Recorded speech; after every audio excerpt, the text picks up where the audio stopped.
and welcome to our session on Virginia's transition to EDI Release 3.1.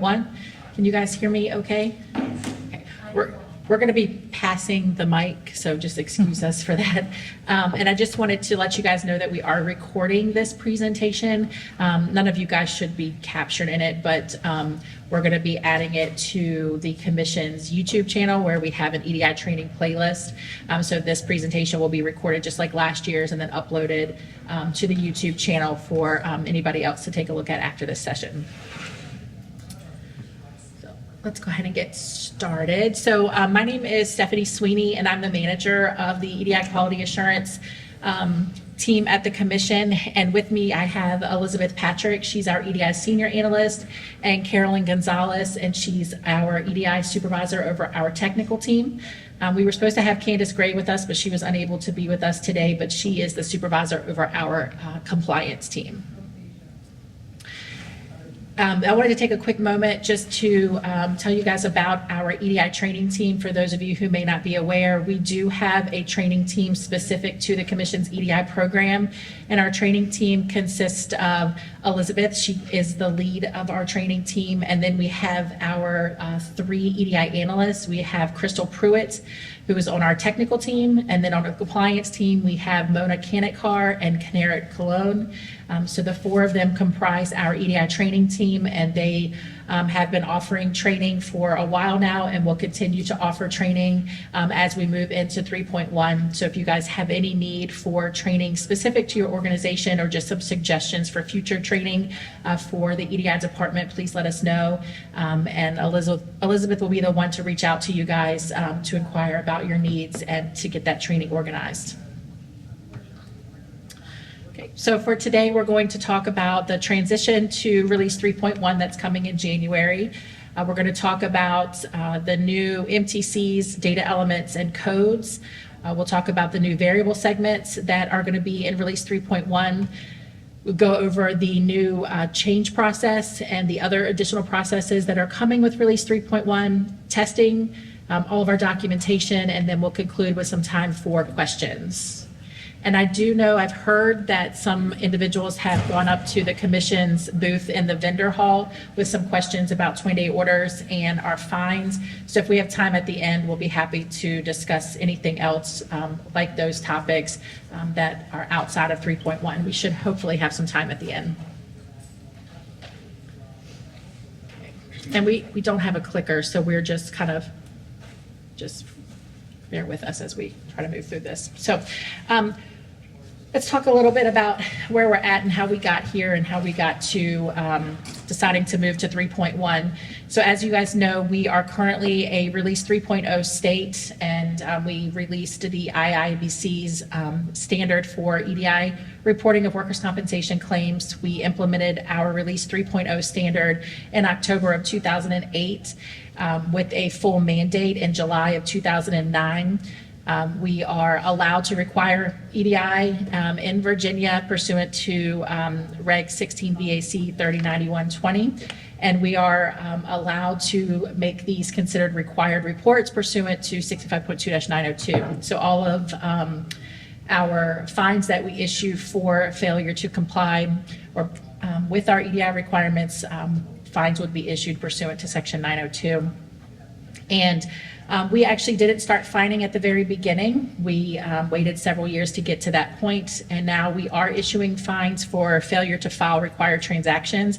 But I will tell you, as we move into 3.1, we are reevaluating how we are going to handle the fine process, potentially putting some things on hold while we work with everybody to get up to speed with 3.1. We know it's going to be a transition for everyone, and so while there still will be compliance requirements, we're trying to take a look at how we're going to handle all of that with the transition to make sure we give some leeway, some grace as we all move into 3.1. So in addition to that, we had an all accident mandate in July of 2012. And so basically what that meant is that when we went live in October of 2008, you were only required to file EDI transactions that had dates of injury on or after October 1st of that year.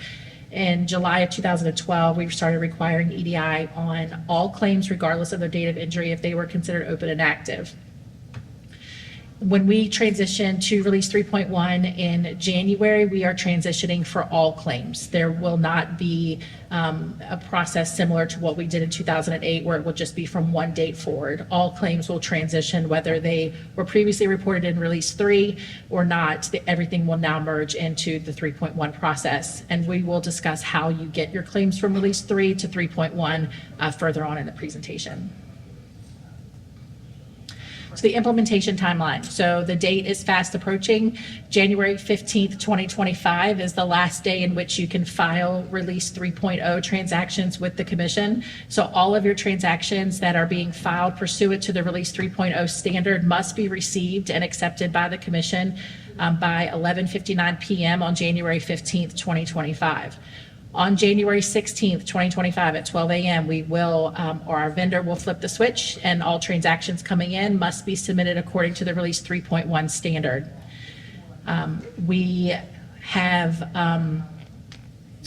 We have some trainings available out on our website to help you guys with this transition. We're going to go over some more of the testing that we have available, but we're hoping that with the fact that we've published our documentation well over a year ago and have been testing since April, that our claim administrators will be ready to go come January. So again, the effective date of the release 3.1 implementation is January 16th, 2025. If you do not pass testing, or if you don't complete your testing and get approval by the commission by that date, you will be unable to submit EDI after January 16th, and you will be out of compliance with our requirements. So it's very important to make sure your organization or the vendor that you use has completed their testing and has received approval by the commission prior to that date, or you will be unable to file any EDI with the commission after January 15th. So this just shows that we began testing on April 30th of 2024. All testing should be completed by December 9th, 2024. And the last day to submit release 3.0 is January 15th. First day to submit release 3.1, January 16th.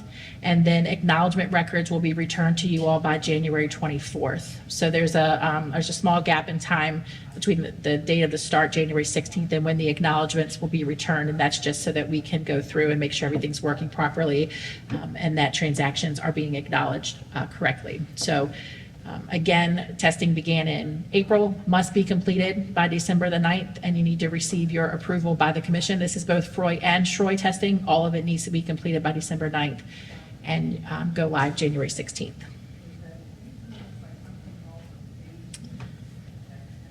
So in today's world, in Release 3, when we talk about legacy claims, we talk about the old 7-digit file numbers, dates of injury prior to October 1st, 2008.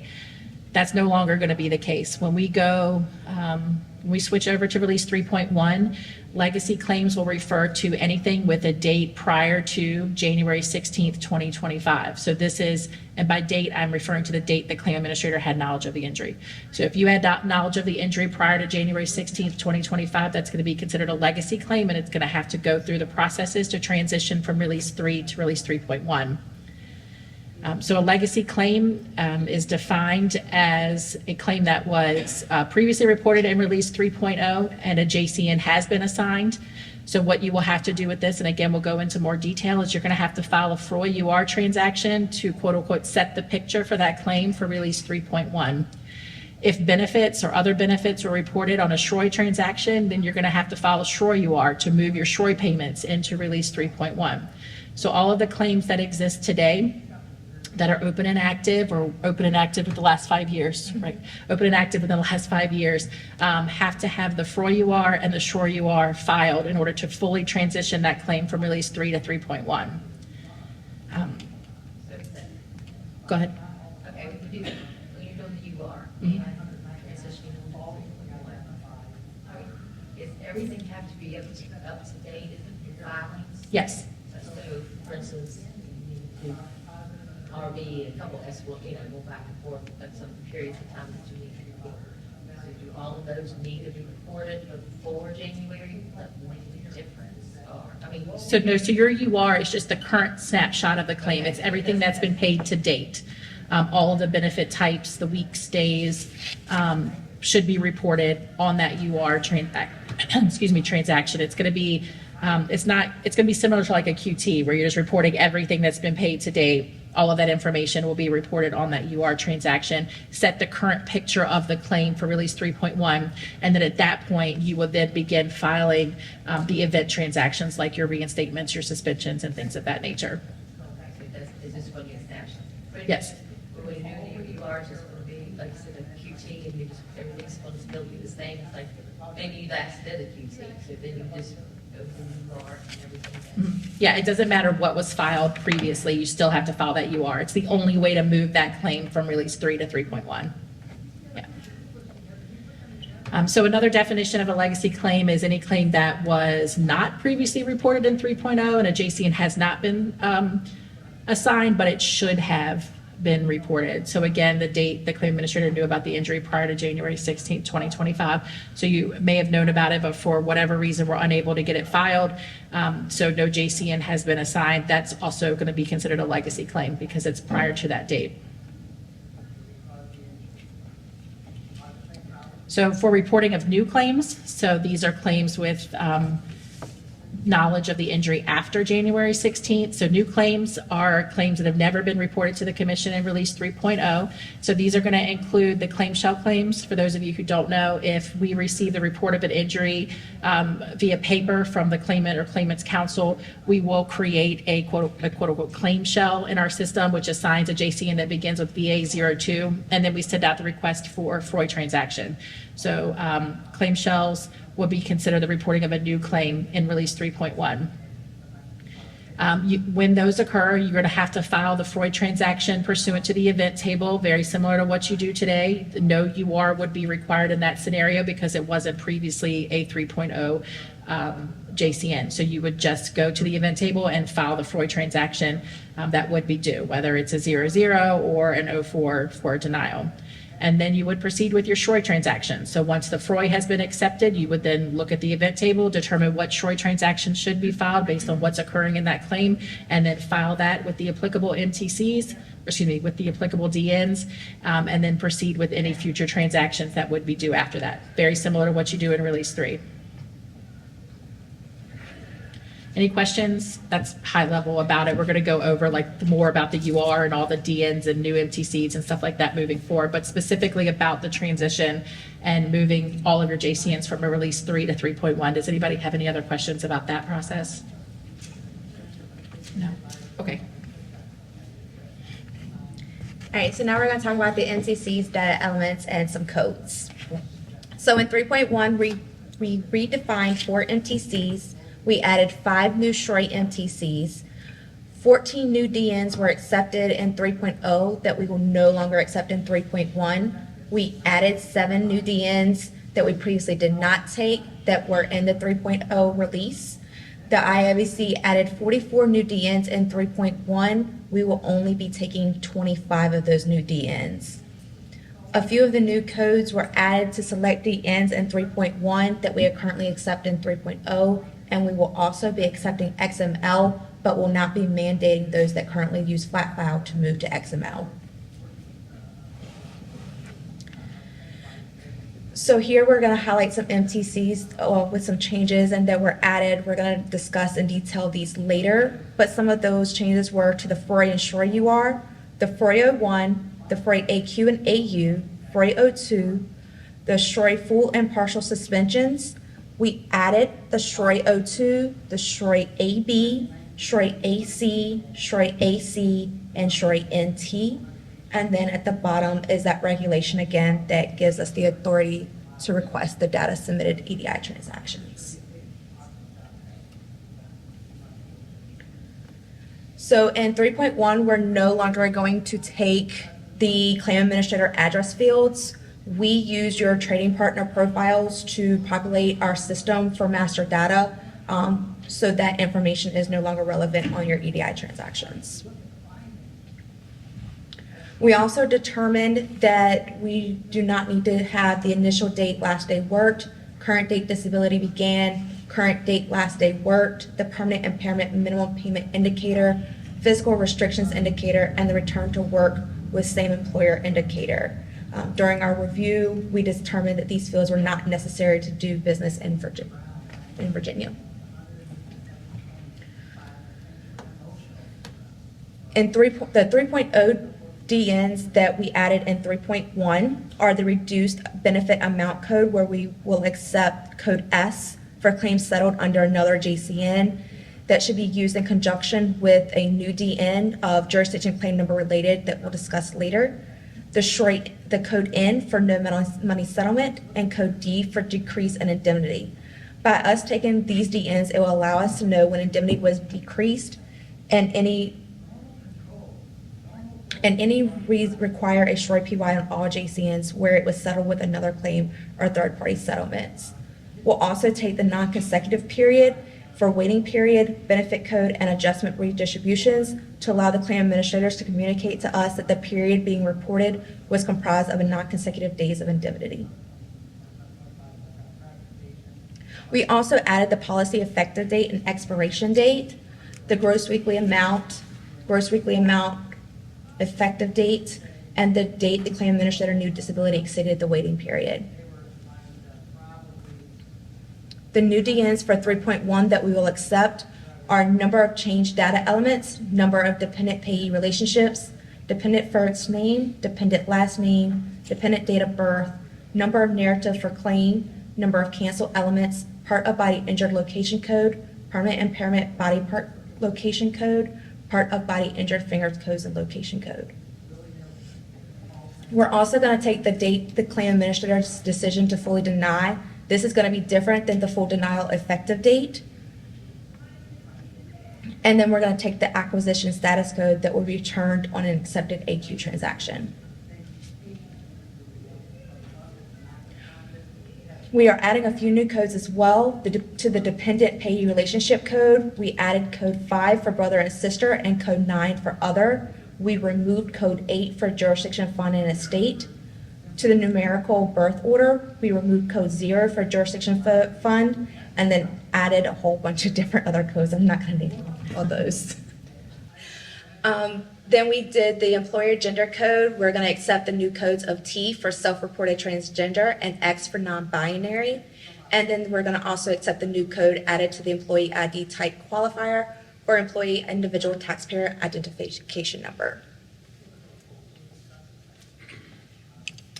Before we move on to the next section, I just want to elaborate a little bit. So when we were going through our 3.1 requirements tables and trying to figure out what we were going to accept in 3.1 in comparison to release 3.0, we wanted to make sure we did like a whole picture, like a whole review of everything that we currently take, whether or not we still need it, what we don't need anymore, we wanted to get rid of it.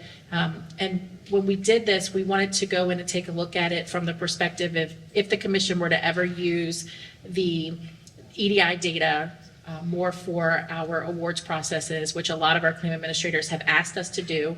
If we ever get to the point of doing that, we wanted to make sure that we had enough data coming in through EDI that we could actually use it for all of the awards processes. So in order to do that, we had to require things like the gross amount. We needed to make sure that we had the specific location of the body parts and things like that. We needed to make sure we had all of that data needed to enter an award if we ever get to that point. I'm not saying we are anytime soon. It may not be before I retire from the commission. I don't know. But we've heard it. I recognize it. I've passed that feedback along to the commissioners. We've had conversations about at some point in the future, we want to approach that subject again. It's something that we talked about back in 2007 and 2008, and we were unable to move forward with it at that time, but it is something that our claim administrators have asked. They feel like it's that they're doing duplicate work by sending in the EDI data plus sending in the agreement forms because it's reporting the exact same information. And so they would like us to get rid of agreement forms and use the EDI data for the awards processes.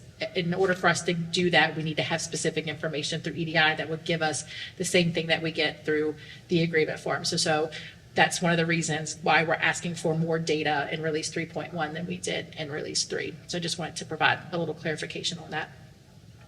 Carolyn. Good afternoon. So now we're going to look at some new variable statements for 3.1.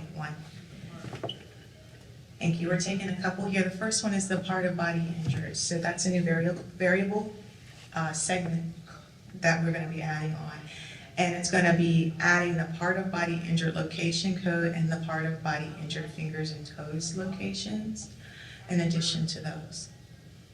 Then we have the cancel elements. And so the cancel data element is going to be submitted, this various segment is going to be submitted with the FROIA 1 to let us know the cancel reason code, if a jurisdiction claim number is related, if a scenario applies, and the narrative to explain why the claim is being canceled.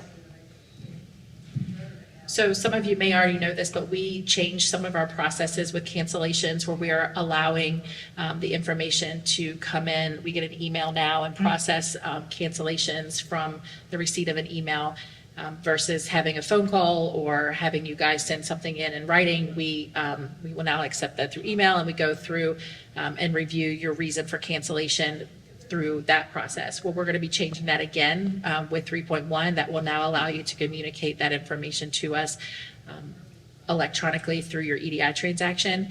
And the reason that we haven't been able to do that in the past and have required you guys reach out to us to ask for permission prior to canceling a claim is because we received cancellations that were sent incorrectly, and then people wanted to go back and reverse that cancellation, and you can't do that. Once you file a cancellation on a JCN, it's canceled, and you can never reuse that JCN again. And if that claim should not have been canceled, it would require a new FROIA transaction to be filed, a new JCN to be created, and restarting the whole process over. So we asked for you guys to reach out to us and request permission to do a cancellation prior to actually submitting that O1 so that we could make sure that it was being submitted appropriately. With release 3.1, however, you have to select a reason for cancellation in the transaction, and you can only select the reasons that are applicable to the state of Virginia. So we don't allow all of the reasons that may be allowed pursuant to the IABC standard. We only allow for the reasons that we allow in the state of Virginia. So we hope, I should say, that by requiring that you select a reason, and it has to be one of the reasons that we allow, it will start to reduce the volume of FROIA 1s that are filed incorrectly.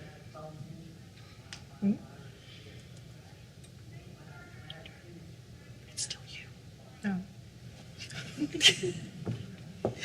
The narrative is, the narrative for the claim segment is only permitted on the new MTC NT, and it is a free-form text narrative field used by a claim administrator to provide any further explanation needed on a claim, and that is the narrative.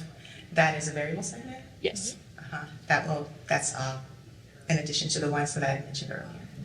And we'll go over what we're going to use the NT for in Virginia on a future slide. We weren't able to communicate. I remember last year we talked about the NT and what we had hoped to use it for, but we weren't able to confirm that until recently. So we'll go over that in some more detail. It's still you.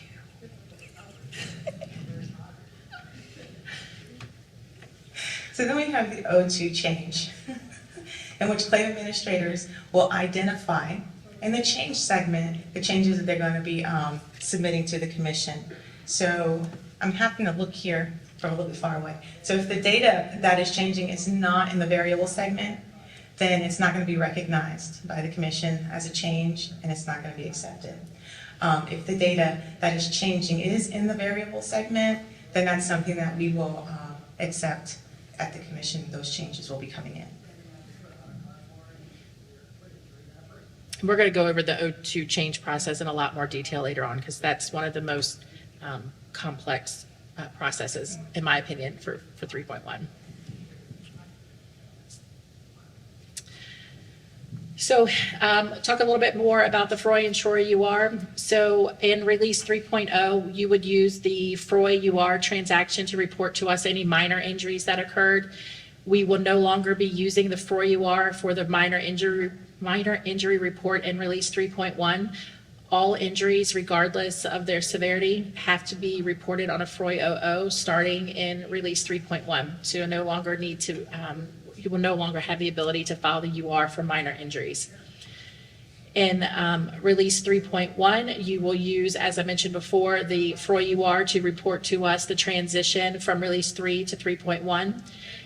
And for SHROI UR, in Release 3, you use the SHROI UR to, quote unquote, I guess essentially the same thing, catch up a claim. And we only allow that on occasion when there was specific circumstances that prevented the specific event transactions to be filed. We would allow you guys to come in and file the SHROI UR to catch up that claim.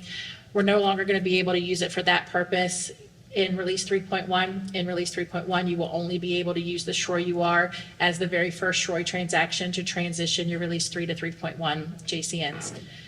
So the reasons that you file the URs today in Release 3 will be completely going away in 3.1, and you can only use the URs to transition your claims.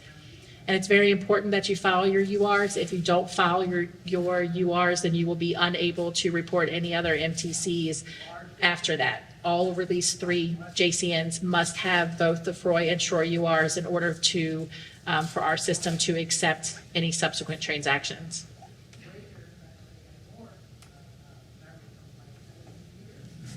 Looking at the 401 cancel transaction, this cancel reason code and cancel reason narrative are now going to be required to accompany the filing. And this is just to let us know the reason for the cancellation being filed on the claim.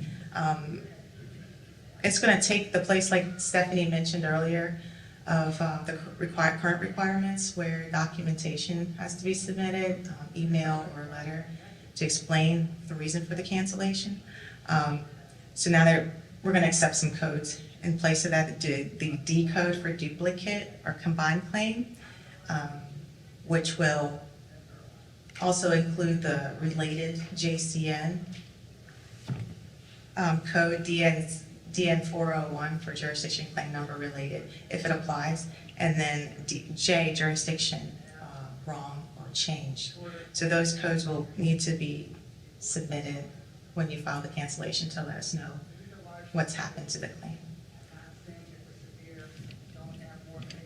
If you go to file an O1 cancellation and neither of those applies to that specific claim, don't file the cancellation, because more than likely a cancellation would be an inappropriate filing. And so in those scenarios, you would need to still reach out to us to figure out what next steps should be followed and what transactions you should file. The only reasons that you can cancel a claim in Virginia is for a duplicate or for the wrong jurisdiction. Other than that, you should not be filing a cancellation.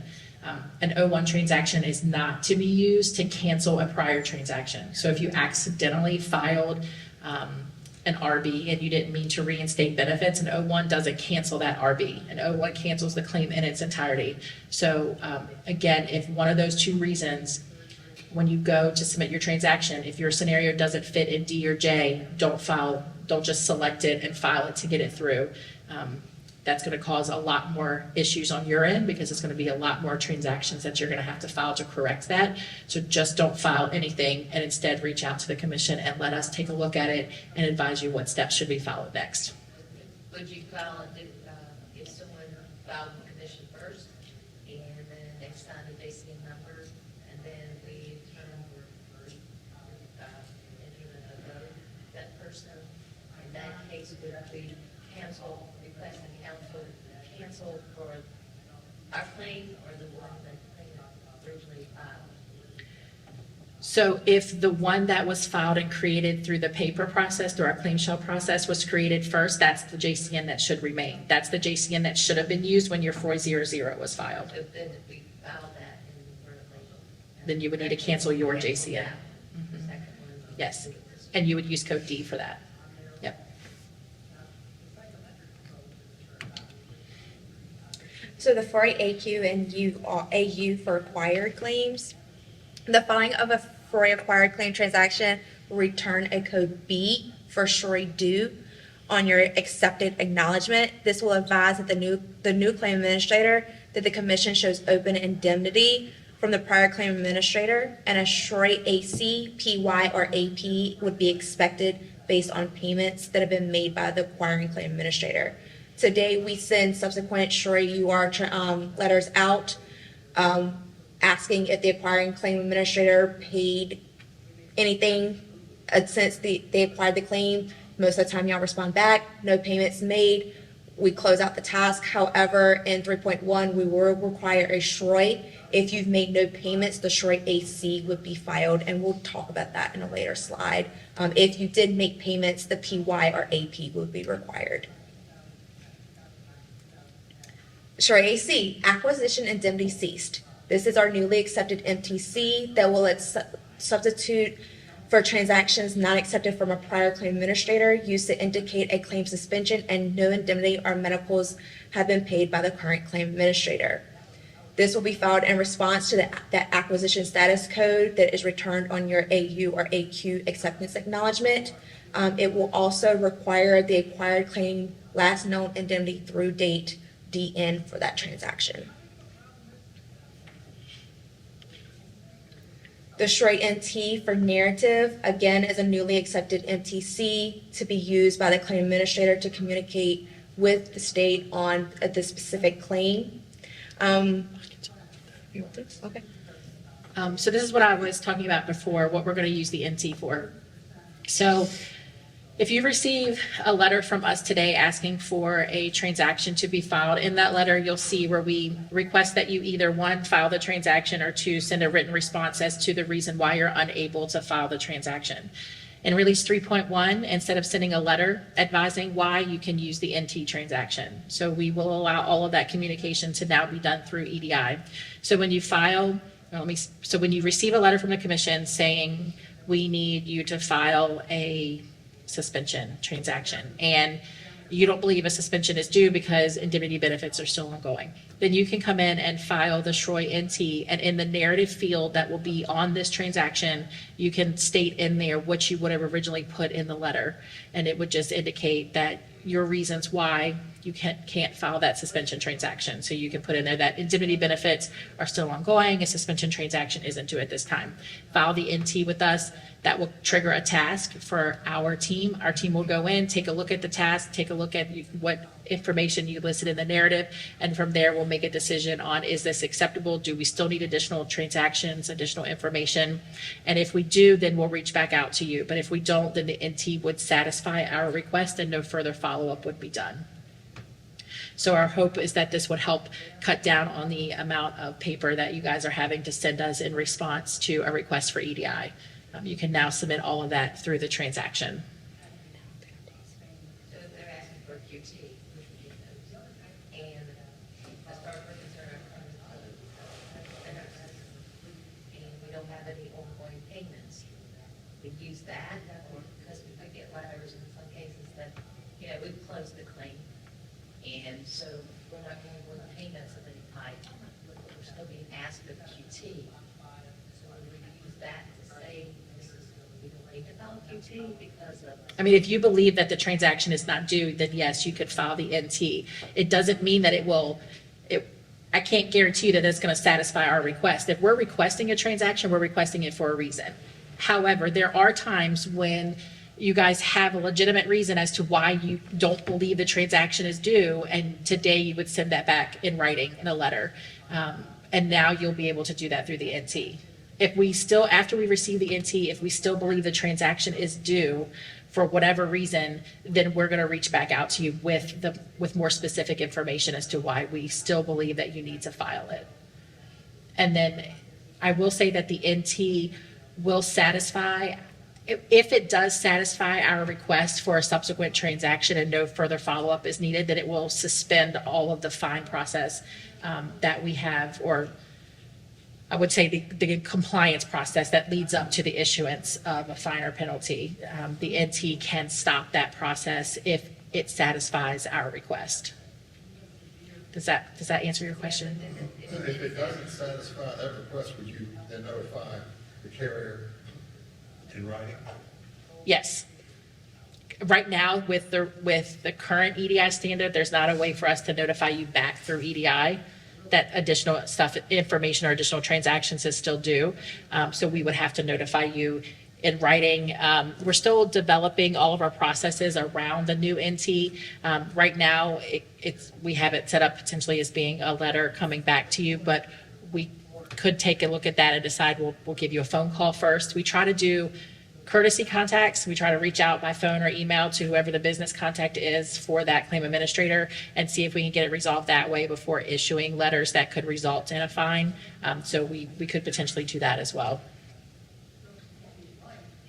What I wouldn't recommend is if we request a transaction and you file an NT to tell us that you don't believe one should be filed, and we reach back out and we say, no, one is due because of XYZ, don't file another NT with the exact same reason. We need to have a conversation at that point to figure out what's really going on in that claim versus just continuing to file NTs over and over again with the exact same information. So I wouldn't recommend using it in that manner, but as a response, as your initial response to our request for a transaction, and you can use the NT for that. That's a nice addition, but shouldn't be abused. Right. Yeah.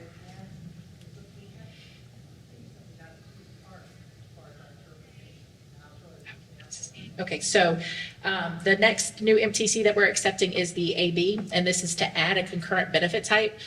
I apologize, the slide is incorrect. The two benefits that can be paid concurrently in Virginia is temporary partial, not temporary total, so that's wrong. Temporary partial and permanent partial. So if you have that scenario where you are paying temporary partial benefits and you need to add in your permanent partial benefits, you will now file a Shroy AB transaction to add in the payment of that concurrent benefit. Right now, you all do that on a QT transaction. That will no longer be allowed. It will be rejected if you try to add in new benefits on a QT transaction because we now have a transaction that will allow you to do it for that specific purpose. So if you need to add in for the payment of concurrent benefits, you'll file the AB transaction to add in either the PP or the TP. The next is the CA. This is the change in benefit amount. So for those of you who handle EDI and other jurisdictions, they use the CA for multiple things. In Virginia, we're only going to use the CA transaction to identify when the claimant's temporary partial is changing. So when you identify that the gross weekly amount is changing and you need to report a new rate to the commission for the temporary partial benefits, then you would file the CA transaction to report the change for temporary partial.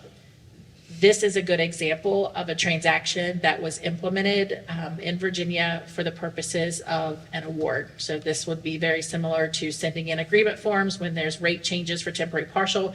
Having this information now be available through EDI could potentially help for that process in the future. So this is just an example of that. I have a question. Yes. So would that be every time the rate changes? So if it's changing like every 2 weeks or every month, we have to file that? Yes. So no longer like a 12-week when you do the award and then switch it over to another 12 weeks. I honestly haven't thought of that. Let me write that down. So are you talking about where you average the 12 weeks? I'm gonna have to give that one some thought. So what I'll do is I'll take it back. We'll have a conversation, figure out how we want to handle that, and then I can send an email out to the listserv with more information surrounding the CA specifically and provide an answer to that question. Or if you want to give me, I'm sure everybody's going to want to know the answer to that question, but if you want to give me your specific contact information, I can reach out to you directly as well, because I honestly did not take that into consideration.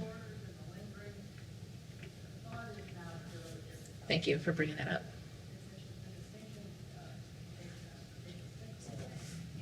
There's been a change to the suspensions, the full and partial, and how they're gonna be submitted.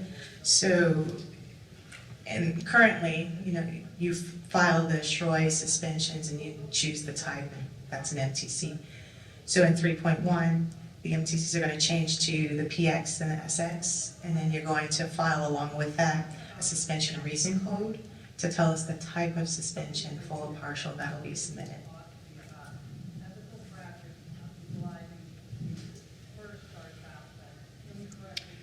Okay, so we'll talk a little bit more about the O2. As I mentioned before, this is probably the biggest change with Release 3.1.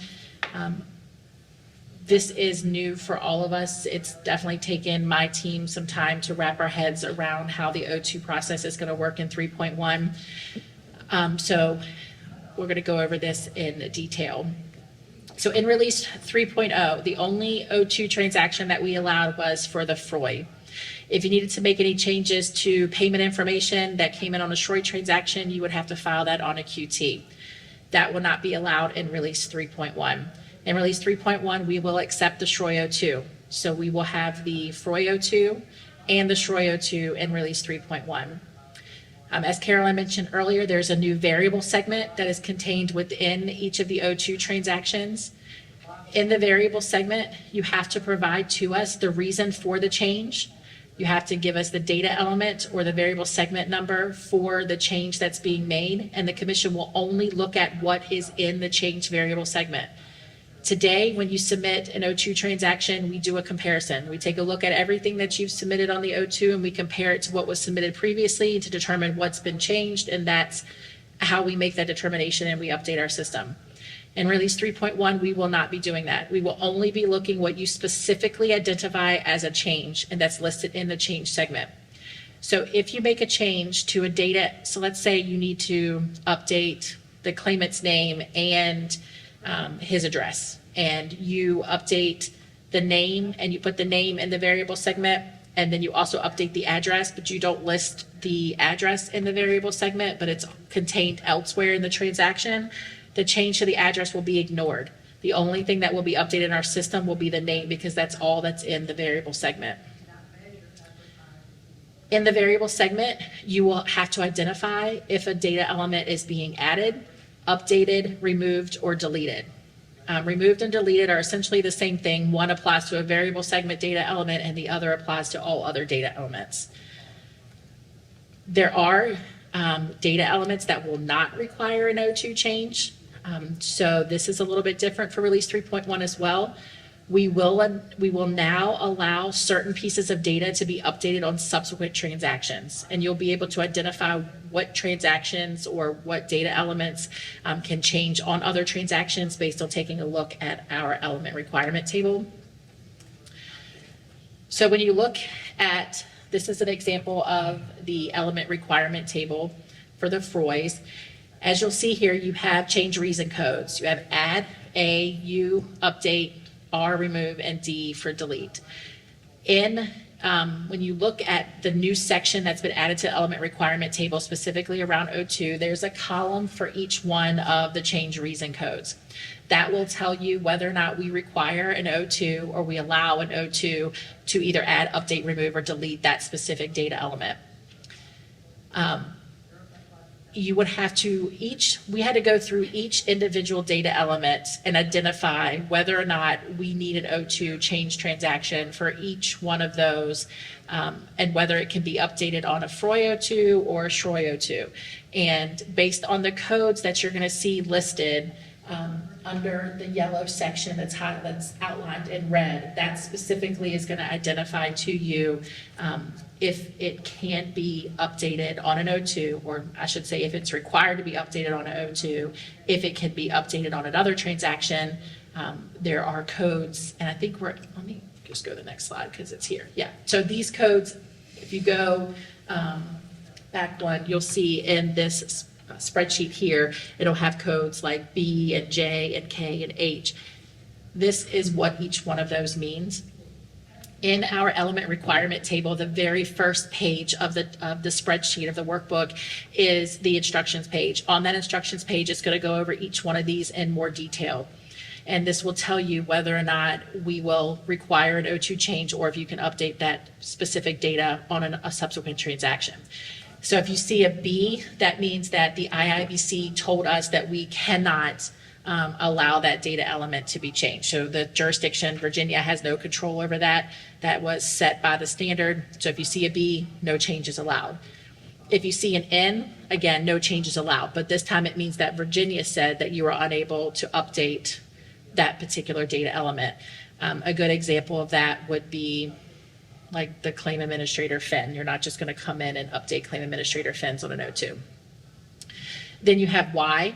Y means yes, just like it does in Release 3.0. So you can file an O2 transaction to update the data, or you must file an O2 transaction to update the data on an O2.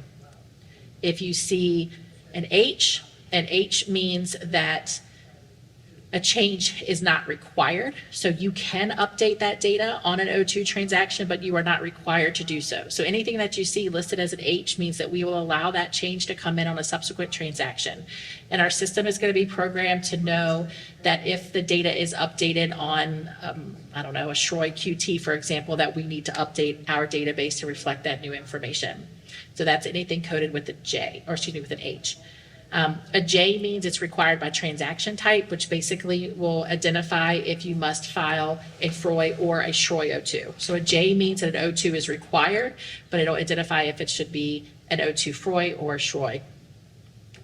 And then you have YG and JG. Basically what those are conditions. So there are very similar to on the element requirement table where you have MC from mandatory conditional, where there's certain conditions that have to be met for that field to become mandatory. It's the same thing for YG and JG. They give you specific exceptions to identify when the change would be required on the O2.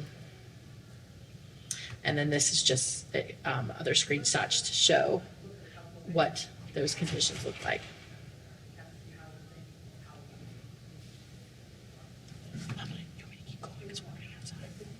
Okay, so I just took a look real quick, and we're quickly approaching, it's already after 4:30, so we're gonna try to go through this a little bit quicker. So testing. So as we mentioned before, testing began on April 30th of this year, and testing concludes on December 9th. It is very important that you guys, if you haven't already, please begin your testing immediately. You need to make sure that all of your testing is completed, that you receive the approval from Virginia so that you can go into production on January 16th. If you are a web entry user, meaning you're a small volume filer and you use our vendors system to enter your data to submit your transactions, you are not required to go through testing. If you use a vendor, you are also not required to go through testing. Your vendor will perform the testing or go through testing with Virginia themselves, and that would basically approve all of their customers to file in production with Virginia. Verisk is our current EDI vendor, and they are handling all of our testing. So when you submit an email or you submit your feedback forms, they will be submitted to our vendor. They will first take a look at it, then they're going to send it over to me. I will go in, take a look at it, make sure everything's good, and then we will send back an approval email letting you know that you're good to proceed to the next step of testing, or whether or not you've completed testing in full and you are ready to go for January. Our test plan and test feedback forms are available on our website. And so you would need to take a look at that and begin completing that as soon as possible. There are 5 stages of testing. You have to make sure you are a registered trading partner. You've got to go through your pre-test and technical capability test. You go through your FROY business testing, your Shroy business testing, and then you will be complete and you will receive your approval from Virginia once you pass all of those.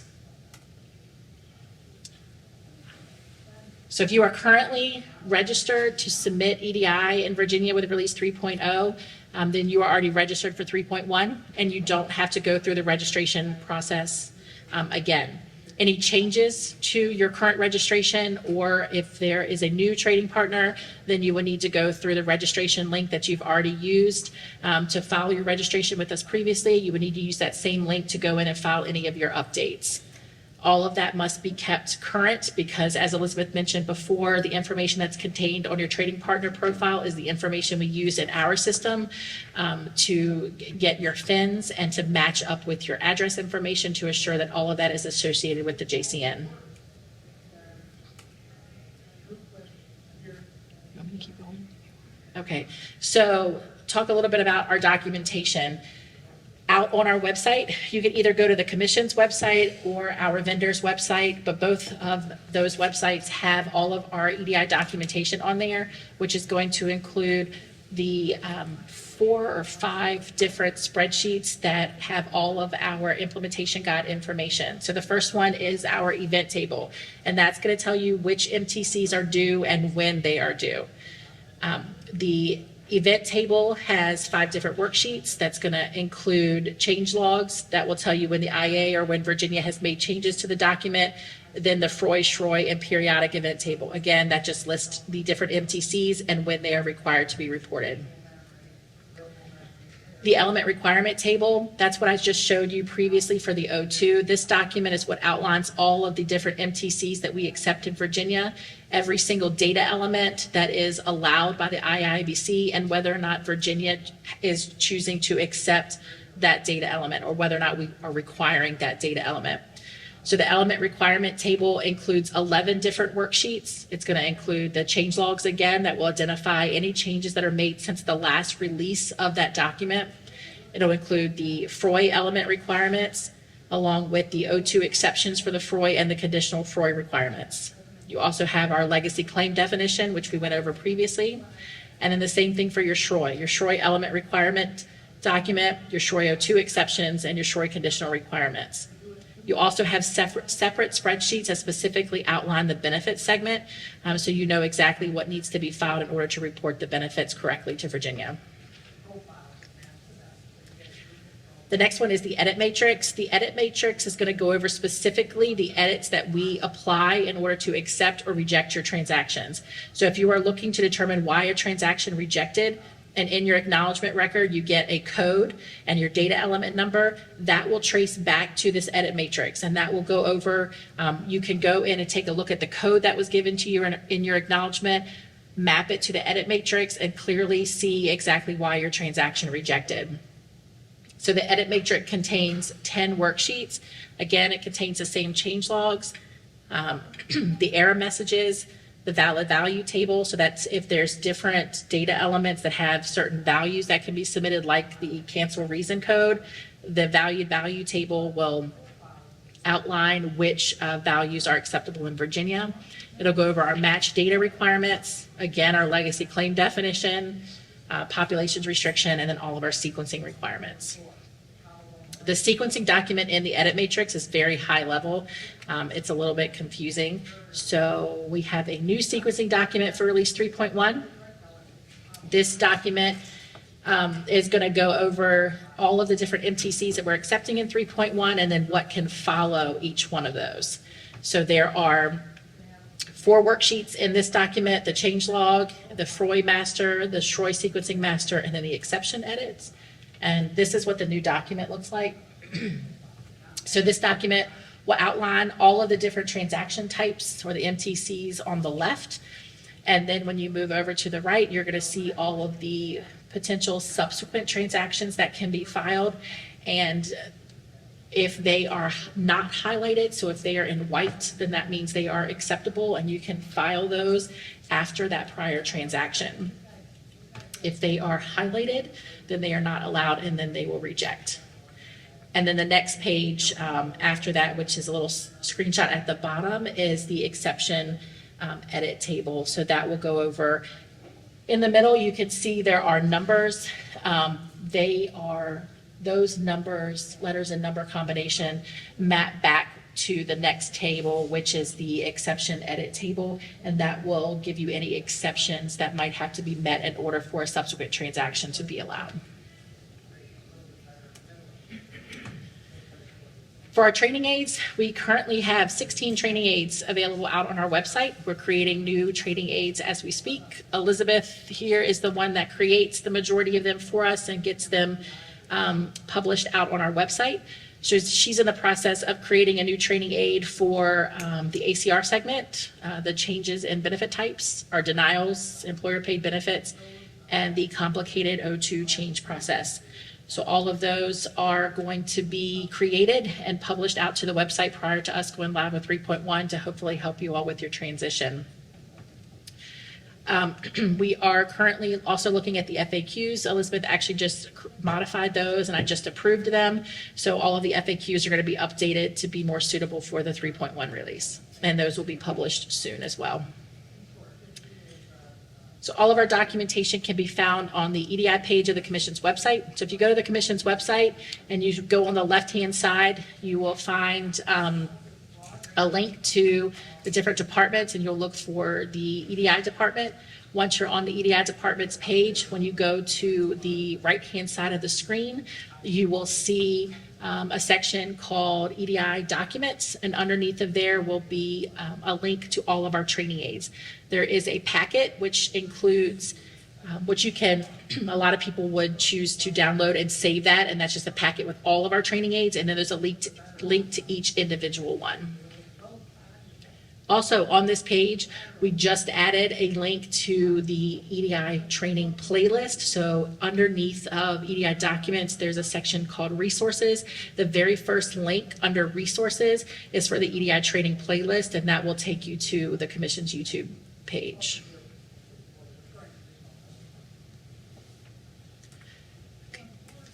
And I know we went through all of that kind of fast, just because our time is running out. So just to conclude, if you guys need help with anything related to the EDI program, anything related to 3.1, we strongly encourage you to reach out to our team.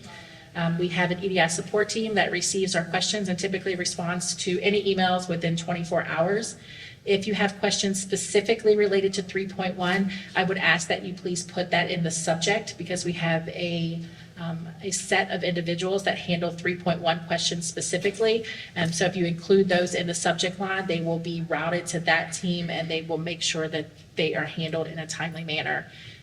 So again, any questions, please reach out to our EDI support team, and that's edi.support@workcomp.virginia.gov. And if you have any questions related to registering as a trading partner or making any changes to your trading partner profile, Elizabeth is the one that handles those, but we have a specific email for that as well, and that's editpinfo@workcomp.virginia.gov, and that's up there on your screen. And if you have any questions, you can send it to that email address, and Elizabeth will review it and get back to you. So that's it. I apologize for having to go so fast. I really didn't think this presentation would last that long, but we have a couple minutes. If anybody has any questions, I also have my business card. If anybody wants that, you can reach out to me specifically with any questions that you have for Release 3.1. Yes? Are all the 3.1 event tables and edit tables available now? Yes. Yep, they are published out on the website. Any other questions?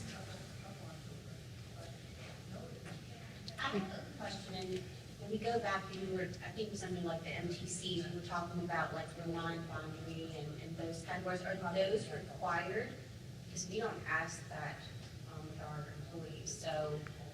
Is gender code required? I don't know if gender code is required. It's an acceptable code, so if I don't know right off the top of my head if gender code is required or not, but we did update it to allow the new codes that were acceptable through the new standard. Yeah. I'd actually have to pull up our requirement table to see if gender code is a required field or not. But it is an acceptable field, I do know that, and the new codes are acceptable. Yeah.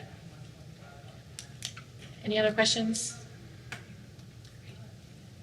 Well, thanks, everybody. We appreciate you taking the time to sit in with us today. Have a great rest of the day. And don't forget, there's a reception this afternoon or this evening upstairs in the vendor hall.